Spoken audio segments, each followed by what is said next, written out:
Growing up, I have 3 brothers. I'm right in the middle. So I was always like the little one, just trying to like survive through the day. And I'm very competitive naturally, so I wanted to fit in and like be tough. So I would always pick fights with them and lose because they're huge. So I guess that kind of brought the natural like fight out of me. Because me and my brother were both kind of the same size, but we would always wrestle and grapple with each other. And my sister didn't want to be left out on her own, so she would kind of play with us. And she would sometimes at first we'd say, no, just the boys playing. But she's like, no, I'm playing too. So either we play with her or we don't play at all. The fight was there. The want and the fire was in her soul. But unfortunately, the strength wasn't there. I mean, considering I'm almost twice her weight and size, but she did definitely catch us off our guard a few times. So I have to give it to her. When I was little, yeah, I was scrappy when I was little. Actually, I remember in grade 6, there was like boys and girls team playing football. I would play football with the guys, and it just turned into fighting because you tackle, take them down. And then they're like, Isabelle, go fight this guy. So I start wrestling this guy. I take him down. Sure enough, football is banned. I'm in detention. It was just an opportunity to just like tackle each other. And I'm like, oh, damn, I'm in trouble. No more football. When we were younger, we liked to watch WWE a lot. Ladies and gentlemen, it is I would beg my mom to buy the satellite pay-per-view, like WrestleMania. And I was like really into it. I thought it was just so cool and entertaining.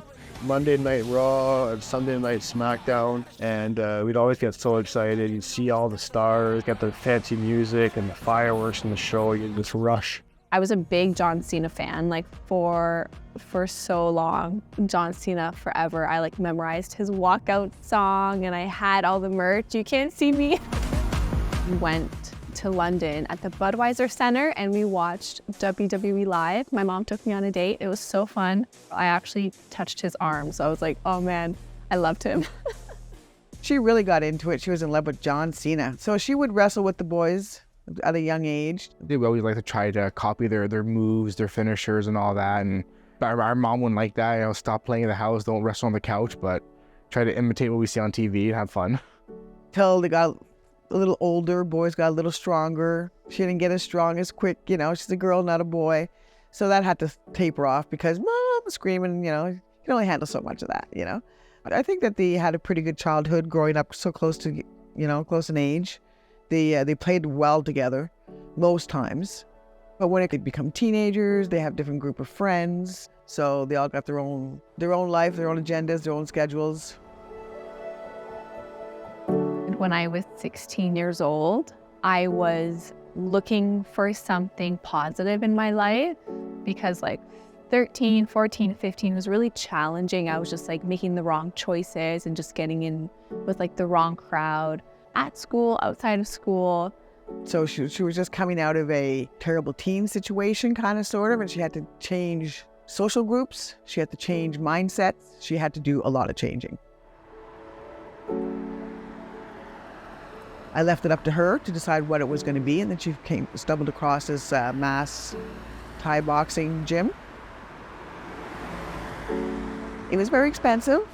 Being a single mother, I didn't have a lot of resources, but made it happen. On my 16th birthday, my mom actually bought me the membership. So I joined the Muay Thai classes just as a recreational member, and I just fell in love with it.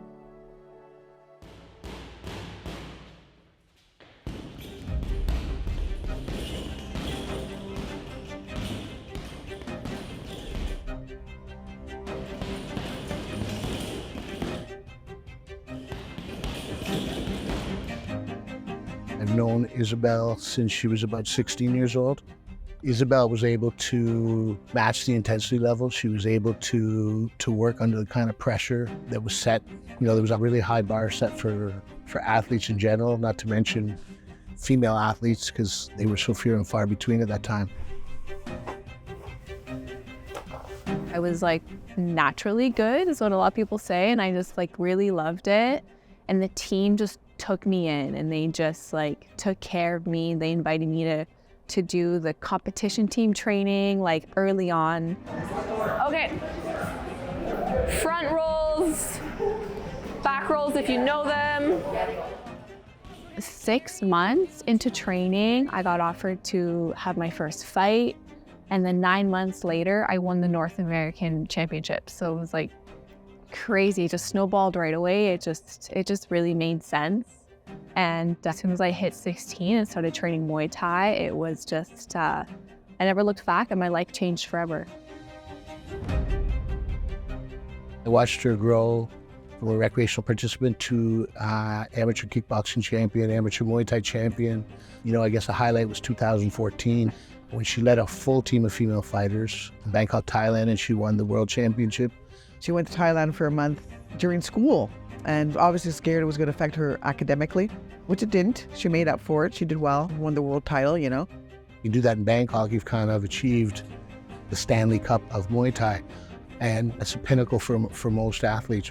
Around that time, she started to set some goals with MMA and Brazilian Jiu-Jitsu, and I think that's when I took more of a mentoring role.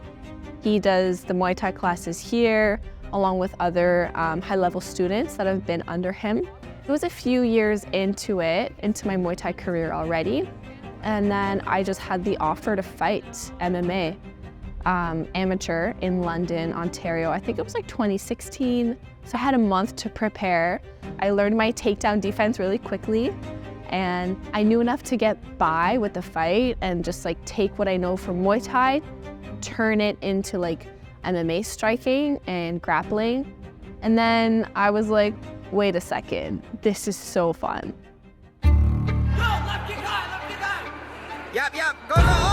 I think that's when I realized that she had what it took to make it, not only in the fight game in general, but as a professional athlete. Go! Finish it! Done!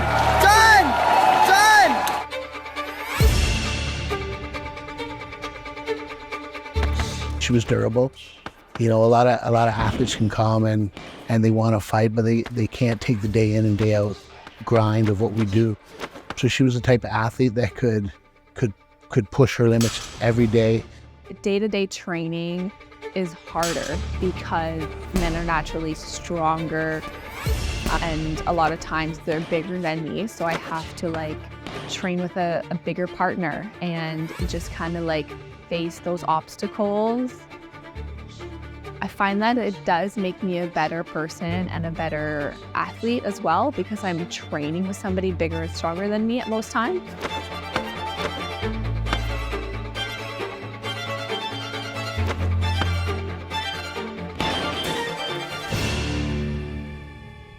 Isabelle has always been a very hardworking and motivated athlete and fighter. She's continued to work hard and continued to approach training from a humble perspective. You know, she's always recognizing that there's improvements to be made. She's continued to grow and build on her skills. So she's always getting better because she's always working hard and working towards improving as a fighter and as an athlete. She's been my training partner for the past 8 years, and now I'm one of her main training partners for her MMA fight camps. And going through the MMA scene, she's a killer. I believe she has the well-rounded skills, not only just her fabulous Muay Thai, but her jiu-jitsu, her wrestling.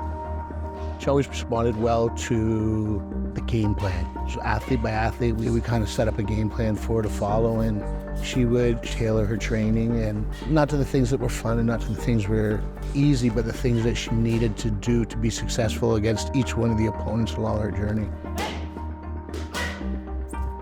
I've seen her get up at 5 a.m. I've seen her sometimes around the city running, jogging. Sometimes I see her at one of the local gyms we go to, lifting weights. And she's never complacent or satisfied with what she has done or where she is. She's always looking to push forward, and that's what's carried her, and that's what's going to continue to carry her to the next level. She's got a very heavy support network. She's very fortunate to have the network that she has. And I think that the relationship with Anton makes it ideal. They're both very driven in the same direction. I'm very lucky to have a supportive partner who also competes. So we just get it, you know, if I'm like competing and he's not competing at the time, he's supportive in the way where like he'll let me sleep in and get my rest, help me with my meals, and I do the same for him.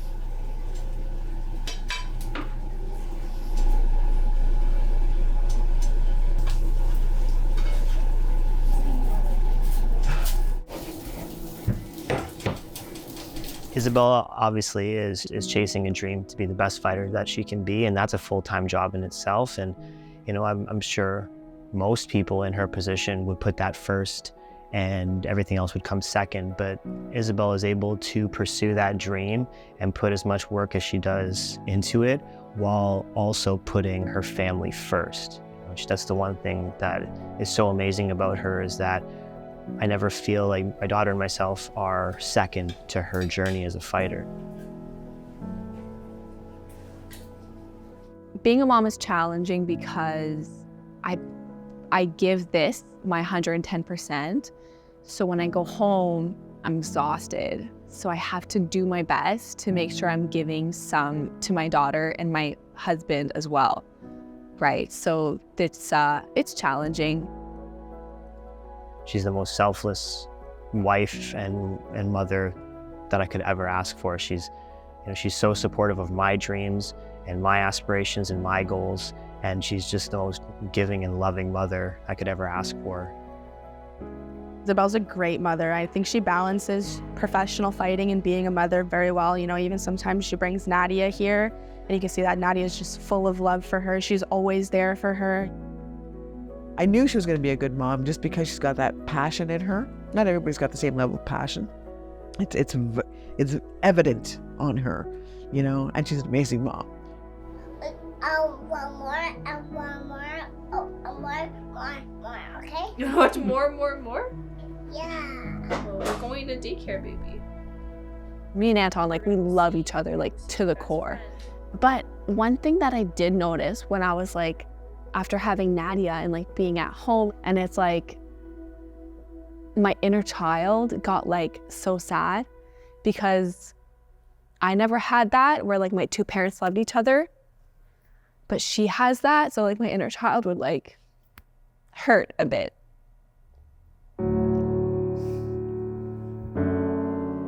Oh. Is it gonna hurt? I think part of being a mom and being a parent is just like trying to do better for your kid, and like I know that we are doing better.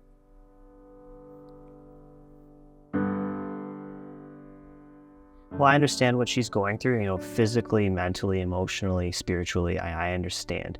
So I just try to support her in the ways that I would like to be supported. You know, I try to just be whatever I can be for her. So I just trust her to ask of me whatever she needs. And I just try to do it and just be as supportive for her as I possibly can. Nadia likes food. Maybe that was a reason why I was like being defiant and like making like negative choices in my like later teen years. But I was getting love on both ends, so I never took it personally, like, because I just knew that it just wasn't meant to be for them anymore. But yeah, I love my dad. I love him. I love them both. I love them both.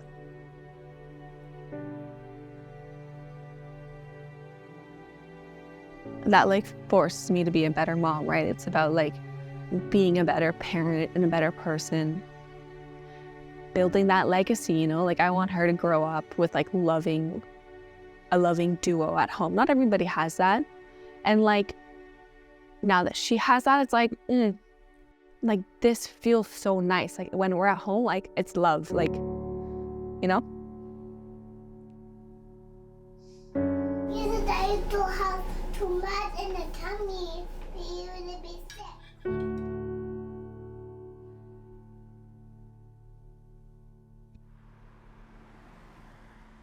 There's this quote, it's like, you can't be courageous without the presence of fear. So before competition, I feel so much emotion. I feel happy, nervous, excited, anxious, scared, confident, like it's all present at once. But if I'm nervous, it means that you're doing the right thing, that you care about this, and I know you're gonna do a good job because you're gonna give it your best. The roof's about to blow off. Isabelle Lacroix is on a potential rocket ship at 105. She has I'm like all going the to tools war. we Like this saw. person across the cage is coming to fight me. And it's like a very war mentality. Like, I'm going to war and I'm going in there to kill you. So I need to respect that you're approaching me with the same. There, she's staying low. That's not what you want to. Sure. Nice counter hook by Prele. Walking Amanda Lovato down, spinning back fist I attempt. think everybody has good days and bad days. And there's this saying in the gyms, they say, some days you're the hammer, some days you're the nail. And there are days where I feel like I'm the nail and I'm just getting beat up and beat up. I did this fight with Amanda 6 weeks after my pro debut. With Kara Veslovsky, like, I had injuries that weren't healed from the training camp, and then I just went back in with Amanda. It was a hard camp, and I was like burnt out beyond burnt out. And that walking into that cage, I remember feeling like so tired, but it was just like fatigued. In a sense, it was a guy's world. It was very much. No longer, granted, no problem. It's just that it's my only girl. It's very difficult to watch your child get punched in the face, kicked in the face, hurt, touched, just touched, you know? My teammates would tell me that she would cry every time, cried, because it was just scary. It was hard for her to watch me. Oh yes, I'm petrified. I'm nearly gonna have a stroke every time I watch now. I can't breathe, I can't catch my breath. It's fair. It's your kid, right? You don't want to see your kid get hurt on TV or have an injury, because it can happen. And Isabelle's going to turn Amanda Lovato right back into the cage. This fight moving forward. My dad has a hard time with it. At the shows, he's tense and he's stressed, but he's proud of me. When it comes to the pro stuff, he's actually attended more than I have. I don't think I can see myself. I couldn't handle it. But they do support me, even though it is hard for them to see me go out there and get hit, but come out victorious anyways. It's still hard. And now Isabelle's able to slide her way out. She beat the right arm that time. Now armbar again. I prepared myself for this. Like, why wasn't I just like more explosive? So I really had to just dig deep for that camp. 23 seconds still on the clock, and Isabelle Lacroix is in a dangerous spot.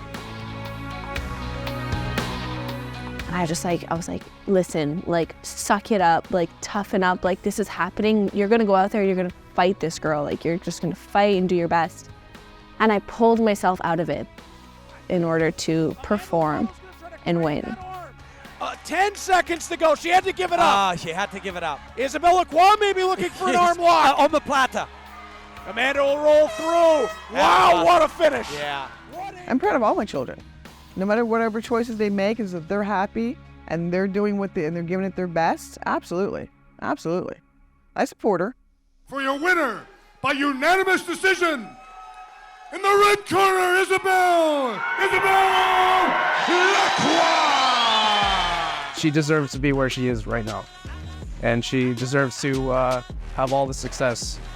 I'm very proud of her for all that and how where she started to where she is now. There's nowhere to go but up. So I'm very proud of her. I can't state enough how proud I am of what she's accomplished and what I know she's going to accomplish, because I do know what she juggles. I do know how much she has going on in her life and how much she carries on her shoulders. And despite being able to do all that, she still continues to accomplish her dreams and her goals and to succeed. Very proud of her, you know. She has the potential to take it as far as she wants, right? They don't have a 105 division in the UFC, but one championship is bigger internationally and bigger worldwide than the UFC, and I definitely think that's the end game for her. I have this like vision of like who I want to be, and like I draw from that. George St. Pierre was a really good person. Like outside of the cage, like he's a genuine person. He never started drama, and he gave back to his community, and he was a well-rounded athlete. So when I look at him, I think like I want to be like the female George St. Pierre. It's scary going into competition, but I want to live a good life that gives me purpose, and I want to leave like ripple effects even in my community. Like I try to inspire people to make better choices in their lives, because your potential is endless.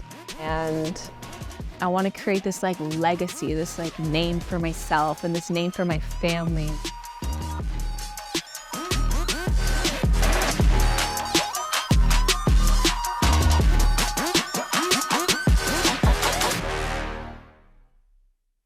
Can't be exhausted, because this is a good story.